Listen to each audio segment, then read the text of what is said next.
Hello everyone, it's ToadinWonderland. I'm here today to finally let you guys know that I have the beginning parts of my 500 plus subscriber special recorded, which is actually going to be starting after the end of this announcement that I have for this video. Again, I want to thank every one of you for subscribing. I really appreciate it.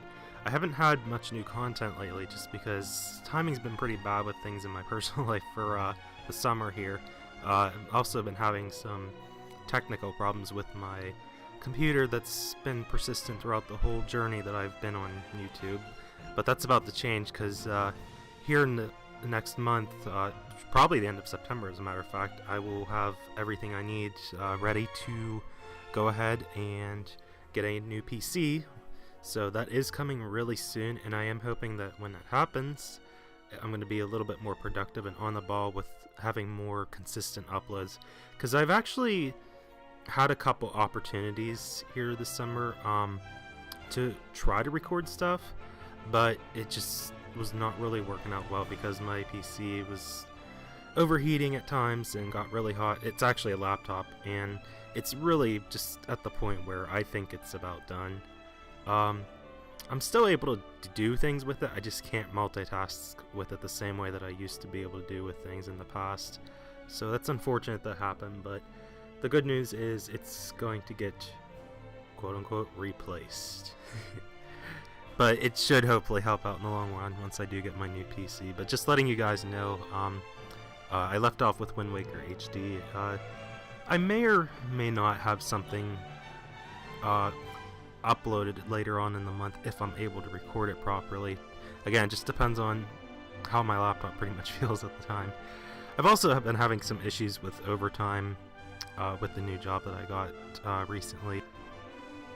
But again, thank you everyone who has subscribed. I do appreciate it, and I'm sorry that I wasn't able to announce a lot sooner my thanks for everyone who does support and has subscribed to me. I have content on the channel, it's just nothing new's been up lately, that's all. So if there's other stuff that you haven't watched, even like Wind Waker HD, if you want to catch up on the older videos, there's about 10 or 11 parts right now. I'm actually not sure off the top of my head. I think there's 11 actually. But if you want to catch up on the LP, you know, now would be a good time to do it if you haven't watched any of those videos at all. You know, before I start getting into the action of uploading more often, which should be soon, as I mentioned already. There's also I just wanted to give two quick shout outs as well. One is to ElectroSoul47, or just ElectroSoul. He is actually close to 300 subscribers himself. Only a few more and he'll get to that point, guys. I think you can help him with that. So I just wanted to go ahead and give him a quick shout out. He is doing a Ratchet & Clank marathon right now, as well as other things that he has started that he's about to finish as well. I know he had Super Mario Galaxy in tow as well, and he may or may not be coming back with Skyrim soon, I'm not sure. But he was also doing a series this past summer called Until I Die, which is really interesting, where he plays through a game until he actually loses a life or all health at a certain point in the game, and where he must stop the game and then switch on to the next one. It's actually a really interesting concept. Definitely check him out though. The other shout out I want to give is to BlueToad9, who has also returned this past summer. He is doing 2 Let's Plays right now as well. He's doing Pushmo World and Lights Camera Pants, SpongeBob SquarePants game that he actually did the first part of the game last year with Bronze mode, and now he's doing Silver mode. It's a really interesting game, Lights Camera Pants. Despite what you might think of it being a SpongeBob game, it actually is pretty cool, so I do recommend you check him out as well. But yeah, just wanted to give those two a quick shout out. And with that said, the last thing I'm going to talk about is pretty much the end of this discussion that I have, where I'm just going to be transitioning to where I will be doing the special itself. It's actually going to be a video series of my game collection. It's actually been requested for over a year. I just haven't had a really good setup for it as far as recording. I still don't have the greatest setup, but at least I have a decent camera that can handle recording the actual physical cartridges and discs that I'll have that I'll be able to show you guys on camera. as far as what I actually own in my collection. It's quite a big collection too, so be prepared to see quite a few different consoles and games that I might own that you're probably not even familiar with at all, or didn't know that I had. But it's going to be a cool series, so definitely check it out. It'll be starting, like I said, with this video, as a matter of fact, at the very end. And also, in addition to the collection series, I'm also going to be doing a special unboxing video. Again, much like with the game collection series, the unboxing video was meant to be done actually last month, because that is when I actually got this special game. For anyone wondering, it is the Japanese version of Hyrule Warriors. I have the treasure box edition of the game, and I wanted to show the contents that came with it for the longest time to share with you guys, just as something to upload at least. And, you know, since it's been a while since I've had a new video, figured I could do an unboxing video of that. But again, it just took a while till I was able to get a camera that could handle recording it properly, so that should be coming up sometime this week, I think, for the unboxing video. Probably not tomorrow, but I'm going to try to get it up as soon as possible. Like I said, probably within the week. You can expect that as well. And I think that's everything. With that said, let's go ahead and move on to the games. I will see you guys there. Voila, we have transitioned into my room where I will be showing my game collection. Delving into the probably almost 600 or more games that I actually own. I did recently update my backloggery, so anything recent that I got will be updated on that. I'll put the link in the description, just like everything else when I have to refer to something outside of the video. Anyway, this one's probably not going to be too long, because since it's part of the intro video to the 500 plus sub special, figured we'd just at least give a small demonstration.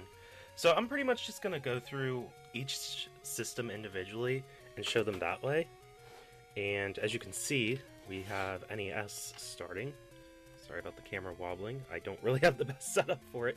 And the lighting seems to be okay. It could be better. It's just not really a sunny day out right now, so I do apologize if things are a little dark. But I have to work with what I got. So hopefully it's not too annoying. But I think, based on what I can see on the preview window, it should be fine. Anyway, as I said, we are going to just do them by console. Starting with NES stuff. I also have Super NES or SNES, I think.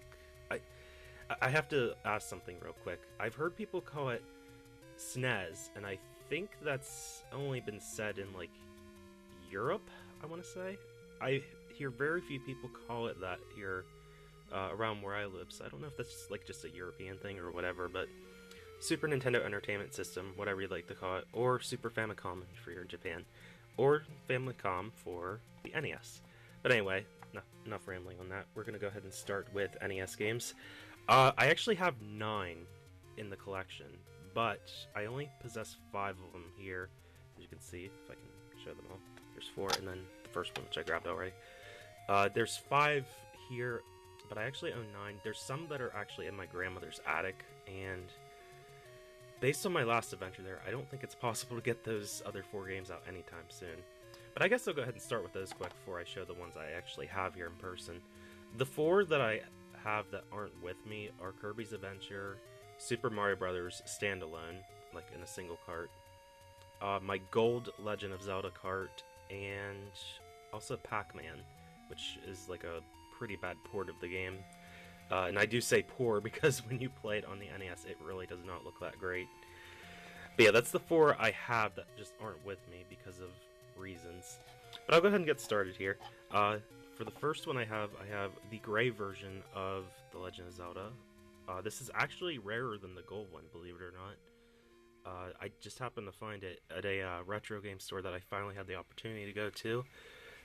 It also came with the map instructions. I don't have them with me here on the table, but it was kind of amazing that anything it comes with an NES game nowadays, because usually all you can find is the cart. It is so difficult to find even just the instructions, let alone the box and things like that.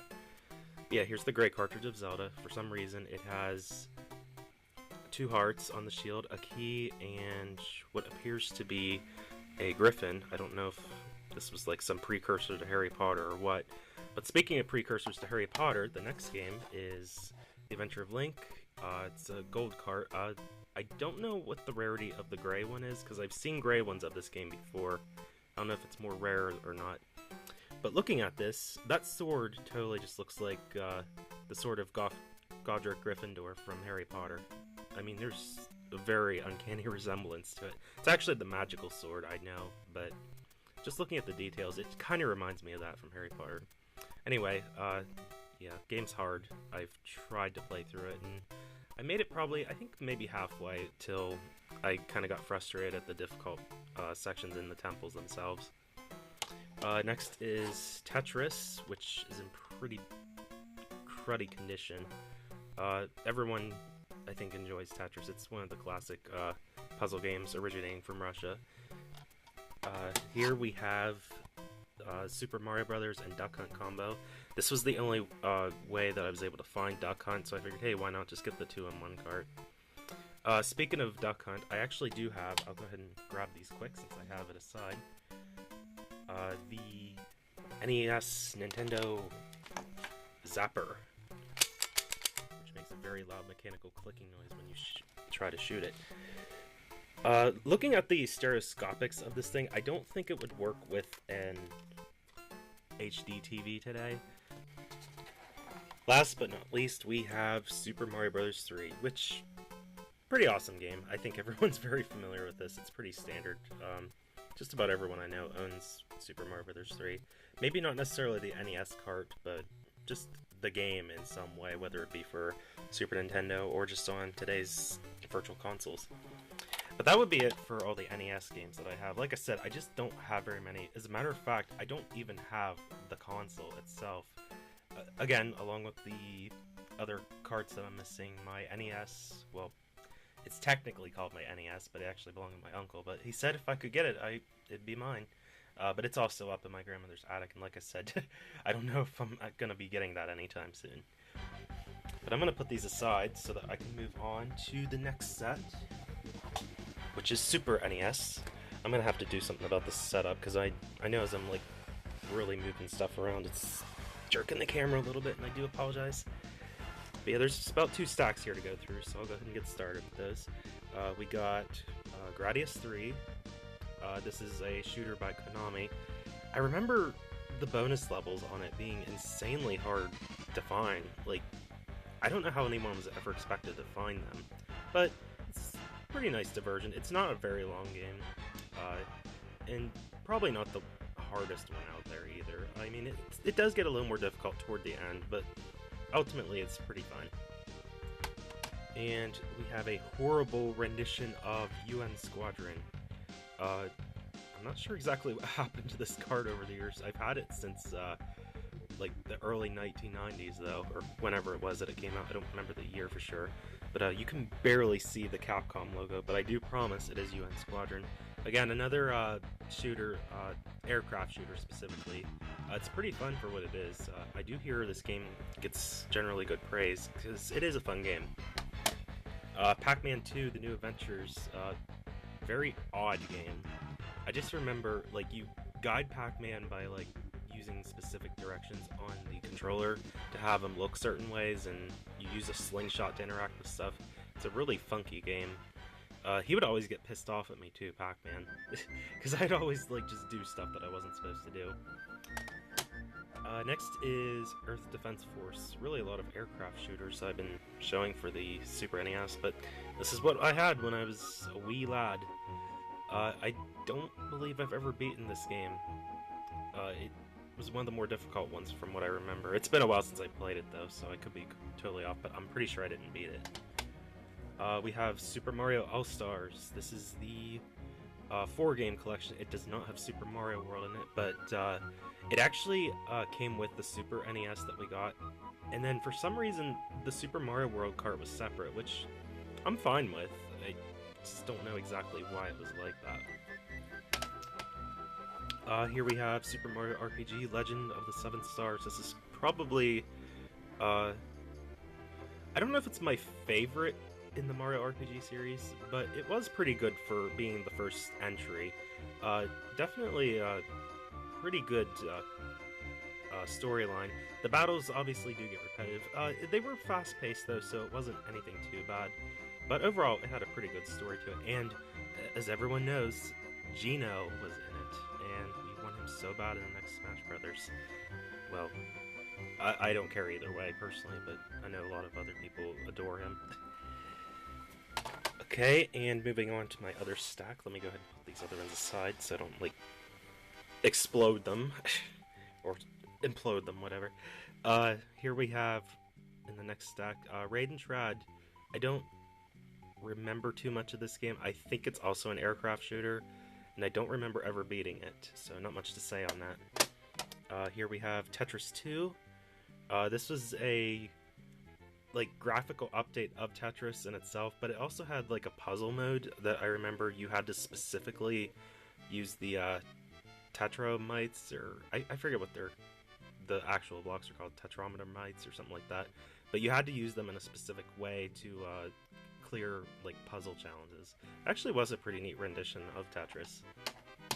Here we have Star Fox, the original one, where for whatever reason Andros had a polygonal face appearance. I don't know exactly what was up with that, but I don't really hear people talk about this particular Star Fox game that much, and it's a shame because it actually is a fun game. Here's Super Mario World, a lot of people's favorites.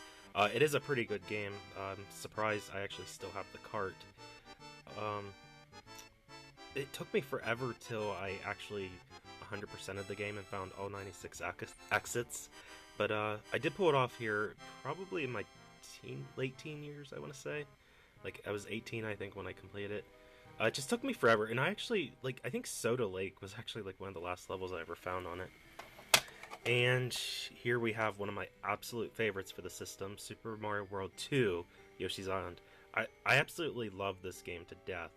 Me and my sister would play this all the time. It's a really, really good game. It's the intro to, the Yoshi game series. No new Yoshi game that's ever came out has ever been as good. Yoshi's Woolly World's been announced, which isn't really going to be the same in terms of having, Baby Mario mechanics and stuff, but I hope it'll be as fun as what this was, because ultimately, we all know that the Yoshi games, are cute and whatever. It just depends on which kind it is.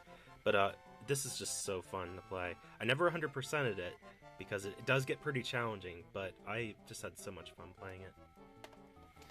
We're getting down to the bottom here. We have Super Mario Kart. This is probably one of my least favorites in the series, because the controls are very floaty. I don't know how to describe it. If you're not used to a older style racing game, it can definitely get challenging to play something like this. Not to say that if you like the Mario Kart series, you should never get it. It's totally up to you, but it just wasn't a sweet spot for me. As an intro to the Mario Kart series, I guess it was fine, but it just is not my favorite. And last we have The Legend of Zelda: Link to the Past. I think I've talked about before, it's not one of my favorites. I hear a lot of people say all the time that this is the absolute best Zelda game ever, and I really don't agree with that. But that's just opinions. I mean, it's a good game, it's just, it's not my number one favorite. But that is it. That would be all of my NES and Super NES cards that I own. I did forget to mention quick that I also own The Adventures of Batman and Robin, as well as Tetris / Dr. Mario 2-pack for Super Nintendo. I don't have them right now because my sister's actually borrowing them, because she actually is a very big fan of the Super Nintendo, so I let her borrow my stuff all the time because I'm a good sibling. But that would be it for today, guys. Next time, I'll make sure to go into another console, and if the sun comes out, hopefully the lighting will be a little bit better. I know I'm complaining about that again, but still, it kind of makes the room look a little gloomy. But hopefully, I think everything came out fine nonetheless. So, till then, I'll see you guys later.